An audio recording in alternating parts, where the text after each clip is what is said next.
SL Rocks YouTube channel එකට ඔබ සියලු දෙනාව සාදරයෙන් පිළිගන්නවා. ඔන්න ඉතින් යාළුවනේ සුපුරුදු පරිදි අදත් මම ඔයාලට ගොඩක් වටින වීඩියෝ එකක් අරගෙන ආවා. ඔයත් සෞදි අරාබියේ ඉන්න ශ්‍රී ලාංකිකයෙක් නම් ඔයාටත් මේ වීඩියෝ එක අනිවාර්යයෙන්ම ගොඩක් වැදගත් වෙනවා. ඒ නිසා වීඩියෝ එක ස්කිප් කරන්න නැතුව අවසානයේ තෙක් රැඳී සිටින්න. ඒ වගේම ඔයත් මගේ channel එකට ආලොත් නම් දැන් මේ SL Rocks YouTube channel එක subscribe කරලා මාත් එක්ක එකතු වෙන්න. එන්න අපි වීඩියෝ එකට යමු.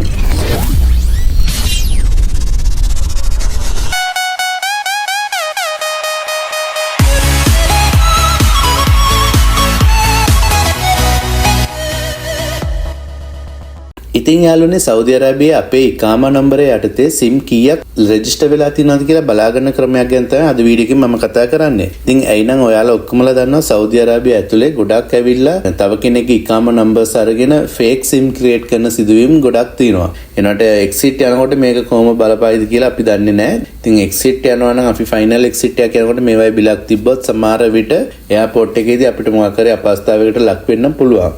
ඉතින් ඒක නිසා අපිට මේ සෞදි වල ඉන්න අපි නිතරම අපේ ඉකාමා නම්බර එකේ යටතේ SIM කීයක් තියෙනවද කියලා අපි බලා ගන්න ඕනේ. ඉතින් ඒකට කියලාම වෙනම වෙබ්සයිට් එකකුත් තියෙනවා. ඉතින් මේ බිලක් ඇවිල්ලා ඒක ලොකු ප්‍රශ්නයක් නෙවෙයි බිල ගෙවුවා කියමුකෝ. එහෙම නැත්නම් තව කෙනෙක් ඔයාගේ ඉකාමා නම්බරේ යූස් කරලා SIM එකක් පාවිච්චි කරලා මොකක් හරි වැරදි දෙයක් කරා කියමුකෝ. ඉලීගල් බිස්නස් එකක් එහෙමත් නැත්නම් කාට හරි ගෑනු කෙනෙක්ට මැසේජ් එකක් එවුවා කියලා. ඉතින් කෙනෙක් ඔයාගේ ඉකාමා නම්බරේ යූස් කරලා WhatsApp එකක් ක්‍රියේට් කරලා නැත්නම් මොකක් හරි Snapchat IM මොකක් හරි account එකේ අරබික් ලේඩි කෙනෙක්ට මැසේජ් එකක් එවලා මොකක් හරි ප්‍රශ්නයක් වුණා. එතකොට එයා පොලිසිය ගිහලා කම්ප්ලේන්ට් එකක් කරොත් අනිවාර්යෙන් ඉකාමා එකේ අයිතිකාරයා ඔයාව තමයි පොලිසියෙන් හොයන්නේ. එතකොට ඔයාට ලොකු ප්‍රශ්නයකට මුහුණ දෙන්න වෙනවා. ඒ වගේම ඒකත් එක්තරා විදිහට ලොකු ප්‍රශ්නයක් තමයි. තව දෙයක් තමයි මොකක් හරි ජාවාරම් කරන කෙනෙක්. ඉතින් එයා ඇවිල්ලා ෆේක් SIM එකක් යූස් කරලා ජාවාරම් කරන කෙනෙක්. ඉතින් එයාගෙන් බඩු ගත්ත කස්ටමර් කෙනෙක් එයාට පොලිසියට අවුණා කිමුකෝ. ජාවාරම් කියනකොට එයා දන්නවා. ඉතින් මේ වචනේම තියෙනවා මොනවද ජාවාරම් කියලා මම ඒ වර්ග මෙතන කියන්නේ. ඉතින් ඒ ලංකාවේ වගේ මේත් තියෙනවා එක එක ජාවාරම්. එතකොට ඒ වලින් බඩු ගත්ත කෙනෙක් වෙවිලා පොලිසියට අහු වෙනවා. එතකොට එයාගෙන් අහනවා ඔයාට කොයින්ද මේ බඩු කියලා. එතකොට එයා කියනවා මට පුද්ගලයා වඳුරන්නේ මෙන්න මේ නම්බරෙන් තමයි ආව කන්ටැක්ට් කරන්නේ එහෙම කියලා. එතකොට එයාලා ගන්නවා එයාගේ නම්බරය අරගෙන ඒ නම්බරයට අදාළ ඉකාමා එක ට්‍රේස් කරනවා. එතකොට අහු වෙන්නේ ඔයාව තමයි අහු වෙන්නේ. ඒ ජාවාරම් කරපු ඇත්ත පුද්ගලයාව නෙවෙයි ඉකාමා එක කාගේද එයාව තමයි. ඒ SIM එක තියෙන්නේ කාගේ ඉකාමා එක යටතේද එයාව තමයි මේකට අහු වෙන්නේ. ඉතින් මේ වගේ ලොකු ප්‍රශ්න වලට මුහුණ නොදී ඉන්න නම් ඔයා අඩුම තරමේ මාසෙකට සැරයක්වත් ඔයාගේ ඉකාමා එකේ යටතේ SIM කීයක් රෙජිස්ටර් වෙලා තියෙනවද කියලා චෙක් කරගන්න ඕනේ. ඉතින් ඒකට කියලාම සෞදි වලේ වෙබ්සයිට් එකක් තියෙනවා CST. ඒ වෙබ්සයිට් එකේ නම CST. ඉතින් ඔයා Google එකට ගිහලා සර්ච් කරන්න CST කියලා. සර්ච් කරාට පස්සේ ඔයාට මේ වෙබ්සයිට් එකේ link එක දැක ගන්න පුළුවන්.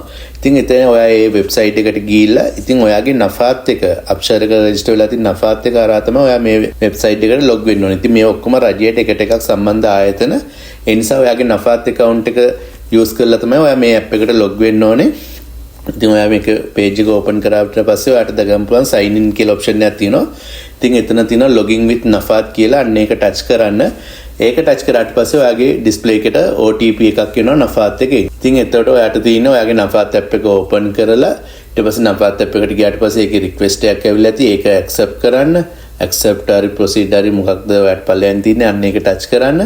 ඊට පස්සේ ඔයාගෙන් අහනවා අර number එක ඔයාට display එකට කලින් එනවනේ OTP number එකක් request number එකක් අන්න ඒ number display එකට numbers තුනක් දගන්න පුළුවන්. එතනින් ඔයාට අදාළ number එක ඔයා select කරගන්න. ඊට පස්සේ ඔයාගේ personal password එකක් අහනවා අන්න ඒක enter කරලා ඊට පස්සේ nafat verification කරන්න පුළුවන්. ඒක nafat verification එක successful කියලා message එකක් එයි. ඒක ආවට පස්සේ නැවත සැරයක් අර CST කියන website එකට යන්න.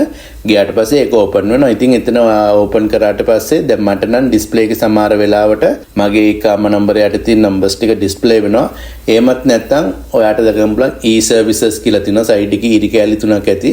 අන්න ඒක ටච් කරලා e-services කියලා එකක් තියෙනවා. අන්න එතනට ගියාට පස්සේ ඔයාට බලා ගන්න පුළුවන් ඔයාගේ ඉකාමා නම්බරය යටතේ SIM කීයක් තියෙනවද කියලා බලා ගන්න options තියෙනවා. ඉතින් ඒ වගේ එක services තියෙනවා. ඔයාට මේ app එක භාවිතා කළාම ඔයාගේ ඉකාමා නම්බරය යටතේ අනවශ්‍ය ලෙස SIM තිබ්බනම් ඒවා cancel කර ගැනීම හැකියාව පවා තියෙනවා මේ වෙබ්සයිට් එකේ. එහෙමත් නැත්නම් example ඔයාට තියෙනවා කිව්වම ඔයාගේ තියෙන්නේ mobile SIM එක STC එකයි. නමුත් මේ app එකේ බලනකොට ඔයාට සලාම් SIM එකක් තියෙනවා කියලා ඔයා දන්නේම නැතුව ඔයාට මෙතනින්ම cancel කරගන්න පුළුවන්. එහෙමත් නැත්නම් වහාම ඔයා සලාම් ස්ටෝර් එකට ගිහිල්ලා ඒක කියලා cancel කරගන්න. මේවා බලාගෙන ඉන්න ඕන කාරණා නෙවෙයි. ගොඩක් වෙලාවට මෙයාලා මිස්යූස් කරගන්නවා හවුස්මේඩ් ඩ්‍රයිවර්ස් වර්කර්ස්ලාගේ ඉකාම නම්බර් යූස් කරලා තමයි ගොඩක් දුරට මෙයාලා කරන්නේ. ඉතින් ඒ වගේ ලේබර් වර්ක් ඉන්න අය කම්පැනි වර්කර්ස්ලා යූස් කරන අඩුයි. ගොඩක් දුරට මේ වගේ තනි පුද්ගලයන්ගේ තනි ඩොමස්ටික් වර්කර්ස්ලාගේ සිම් යූස් කරලා තමයි ගොඩක් ඉකාම නම්බර්ස් යූස් කරලා තමයි ගොඩක් වෙලාවට මේ වගේ ෆේක් සිම් ක්‍රියේට් කරන්නේ. ඉතින් මේකටම කියලා ඉන්නවා සල්ලි අච්චු ගන්න ඒවා තියෙනවා මේ රටේ. ඊට පස්සේ එක මත්ද්‍රව්‍ය විකුණන කට්ටිය ඉන්නවා. ඊට පස්සේ ගණිකා ව්‍යාපාර කරන අය ඉන්නවා. ඉතින් එයාලගේ අනන්‍යතාවය ආරක්ෂා කරගෙන තව කෙනෙක්ගේ අනන්‍යතාවයකින් තමයි පෙනී හිටින්නේ. ඉතින් ඒ වගේ වට අවු වෙන්න තු ඉන්න ඔයත් අවධානයෙන් ඉන්න. ඉතින් මෙන්න මේ වෙබ්සයිට් එක ගැන ඔයා දැනුවත් වෙන්න ඕනේ. CST කියන වෙබ්සයිට් එක. මේක ඇප්ලිකේෂන් එකකුත් තියෙනවා Play Store එකේ. ඉතින් ඔයා ඒක ඩවුන්ලෝඩ් කරගන්න පුළුවන්. නැත්නම් App Store එකේ තියෙනවා. ඒකෙන් ඩවුන්ලෝඩ් කරගන්න පුළුවන්. ඉතින් මාසෙකට සැරයක් අඩු ගානේ මාස දෙකකට සැරයක්වත් ඔයා මේක ගැන අවධානය යොමු කරලා ගිහිල්ලා බලන්න. ඔයාගේ කාම නම්බරය යටතේ ඔයා දන්නේ නැතුව වෙන කවුරු හරි සිම් අරගෙන තියනවාද කියලා. ඉතින් යාළුවනේ මේ වීඩියෝ එක මෙච්චරයි. ඉතින් ඔයාට මේක සම්බන්ධව මොකක් හරි ගැටලුවක් තියෙනවා නම් මේක බලා ගන්නකොට මොකක් හරි ප්‍රශ්නයක් ආවා නම් පාතින් කමෙන්ට් එකක් දාන්න. මම ඒකට රිප්ලයි කරන්නම්. මේ රටවල නීති ගැනත් ඔයාලා හොඳටම දන්නවා. ඉතින් අපි ආරක්ෂා වෙන එක අපි කෝකටත් හොඳයි. ඉතින් ප්‍රශ්නයක් වුණාට පස්සේ ඒකට කෙන්දිරි ගාලා වැඩක් නැහැ. ඊට කලින්ම අපිට ඒක වළක්වා ගන්න ක්‍රම තියෙනවා නම් ඒව ගැන අවධානය යොමු කරගන්න. ඉතින් යාළුවනේ මේ වීඩියෝ එක මම මෙතනින් අවසන් කරනවා. මේ වීඩියෝ එක ඔයාලට ප්‍රයෝජනවත් කියලා හිතනවා නම් ලයික් එකක් දාන්න අමතක කරන්න එපා. ඒ වගේම ඔයාගේ යාළුවන්ට ෂෙයා කරගන්න.